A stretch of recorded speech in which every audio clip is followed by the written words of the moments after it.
A truck covers a distance of 150 km at a certain average speed and then it covers 200 km at an average speed which is 20 km per hour more than the first speed. If the truck covers the total distance in 5 hours, find the first speed of the truck. अब देखिए यहाँ पर उसने क्या कहा है, question में कहा है कि हमारे पास यहाँ पर एक ट्रक है, वो ट्रैवल करता है किसी एक सर्टेन स्पीड से। अब वो स्पीड तो हमें दे नहीं रखी है, तो मान लेते हैं कि वो स्पीड v है। इस स्पीड से ट्रैवल करता है 150 किलोमीटर तक। फिर उसके बाद क्या होता है कि यहाँ पर जो पहले स्पीड थी उससे 20 किलोमीटर पर आवर ज़्यादा स्पीड से वो ट्रैवल करना शुरू करता है, और ये जो बाकी का डिस्टेंस है 200 किलोमीटर का, वो इस स्पीड से ट्रैवल करता है। और कहा गया है कि पूरी जर्नी का जो टाइम है वो कितना दे रखा है, वो दे रखा है 5 आवर्स का। और ये टाइम कितना होगा, यहाँ पर अगर मान लेते हैं टाइम t1 लगा होगा और यहाँ पर टाइम t2 लगा होगा, तो यहाँ पर हम ऐसा बोल सकते हैं ना कि t1 प्लस t2 कितना रहेगा, ये रहेगा 5 आवर्स का।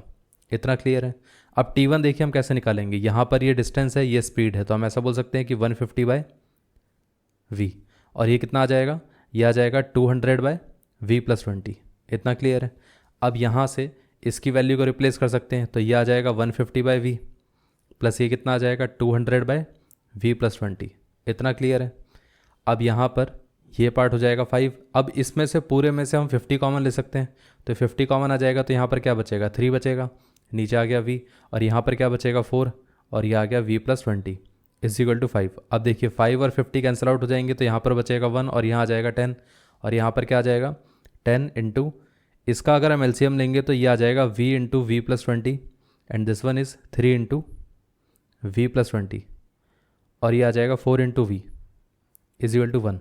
सो यहाँ से 10 और ये कितना आ गया, ये आ जाएगा 3v + 60 + 4v/v² + 20v। इसको अगर हम इधर मल्टीप्लाई कर देंगे तो कितना आएगा, यहाँ से पहले 10 से मल्टीप्लाई कर देते हैं, तो ये आ जाएगा 30v + 600 प्लस कितना आ गया 40v आ गया, = कितना आ गया v² + 20v। अब यहाँ से हम ऐसा लिख सकते हैं 0 = कितना आ गया v² + 20v, माइनस का कितना आ गया 30v और 40v, तो यहाँ पर ये आ जाएगा माइनस का 70v, और ये कितना आ गया माइनस का 600। तो ओवरऑल अगर देखा जाए तो इक्वेशन कुछ ऐसे बनती है, v² 20 - 70 मतलब माइनस का 50v, और ये आ जाएगा माइनस का 600। ये पार्ट क्लियर हो गया। अब यहाँ से देखिए हमें क्या करना है कि इस मिडल टर्म को स्प्लिट करना है। कैसे स्प्लिट करना है, ऐसे दो नंबर्स में स्प्लिट करना है जिनका सम कितना होना चाहिए माइनस का 50, और उनका जो प्रोडक्ट है वो कितना होना चाहिए, वो होना चाहिए माइनस का 600। अब यहाँ से अगर हम देखें तो ये ऐसा लिख सकते हैं 60 × 10। अब अगर हम इसको माइनस का 60 ले लेंगे, इसको प्लस का 10 ले लेंगे, तो इन दोनों का जो एडिशन है वो माइनस का 50 आएगा और मल्टीप्लिकेशन माइनस का 600 आएगा। इतना क्लियर है।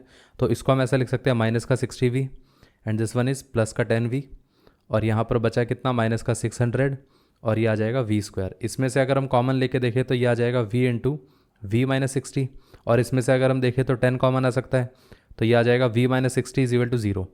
अब v-60 दोनों में से कॉमन आ सकता है, तो ये आ जाएगा v-60, और ये कितना बचा v+10 = 0।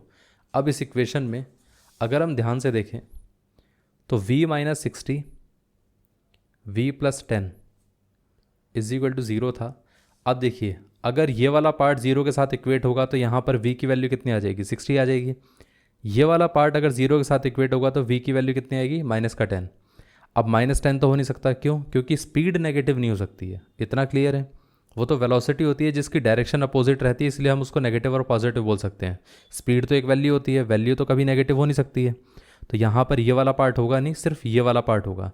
इसका मतलब उसकी इनिशियल स्पीड कितनी है, initial speed of the truck was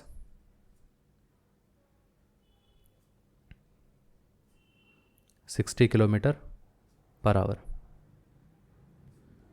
So the initial speed of the truck was 60 km/h। तो ये आंसर था।